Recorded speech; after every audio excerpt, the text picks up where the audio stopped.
ตีลูกย้อนหักด่าลูกย้อนหักควายเนาะว่าตรงๆรถเจ้าหักลูกเจ้าเล่าดีๆนะลูกเจ้าตีลูกเจ้าเจ็บแล้วได้อีกอย่างอันนี้ถามกันตรงๆเลยว่ากันตรงๆเลยสมมติลูกคนหนึ่งเนาะใหญ่มาในครอบครัวดีใส่ความหุนแหงทางด้านการกระทำและคำเบ้าถึกตีถึกด่าลูกผู้นั้นมันตอมใจมันแล่นไปหาสังคมและสังคมยื่นสิ่งที่บดีให้ลูกเจ้าจิตใจอ่อนไหวปรึกษาพ่อแม่บ่ได้แล่นหาสิ่งบดีสุดท้ายลูกเจ้าเป็นอย่างมากแม่งบ่เคยโทษตัวเองเนาะสุดท้ายโทษแต่สังคมบ่เคยโทษตัวเองเลยบ่เคยโทษมีอย่างมากคือโทษแต่สังคมแนวนี้แนวนั้นฟ้องจากกับลูกด้วยเหตุด้วยผลบ่ต้องตีเนาะสอนอย่างว่าเขาสอนด้วยเหตุด้วยผลเด็กน้อยเดี๋ยวนี้เขาสลาดเขามีความคิดเขามีวิสัยทัศน์ขอใจว่าดีๆและให้เหตุผลกับเขาจะตีเขาได้อย่างจะตอบคอยเบิ่งจะด่าเขาแล้วพวกเจ้าได้อย่างโดยเฉพาะคำเล่าคำด่าเนาะหนึ่งคำเล่าของพ่อแม่มันทิ่มแทงหัวใจเด็กน้อยคนนั้นพอมีวันลืมคอยใหญ่มาในสภาพที่ถูกใส่ความหุนแหงสุดท้ายคอยบ่เห็นตัวเองได้อย่างเลยได้แต่ความน้อยใจได้แต่ความเจ็บปวด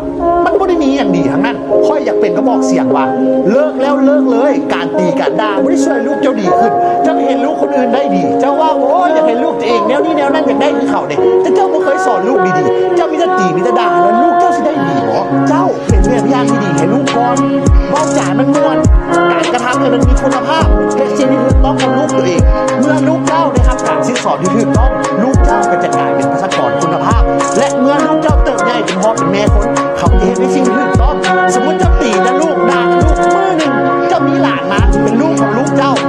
กับพวกที่สอนลูกสอนหลานแล้วเนี่ยลูกเจ้าก็ได้จะตีได้จะห้าได้จะด่าสุดท้ายแม่งเป็นตะกูเฮงซวยมีแต่ห้ามีแต่ด่ามีแต่ตีเฮ็ดกันได้เท่านั้นที่เดียวนี้ค่อยกำลังว่ามันจะเป็นกระบอกเสียงสำหรับใครก็ตามที่ได้เข้ามาฟังและได้เงยคิดเนี่ยว่าเฮ้ยเขาเลี้ยงลูกเลี้ยงมันมีคุณภาพเลี้ยงมันถูกต้องมันไม่ใช่กำลังและคำด่าอันนี้คือสิ่งสำ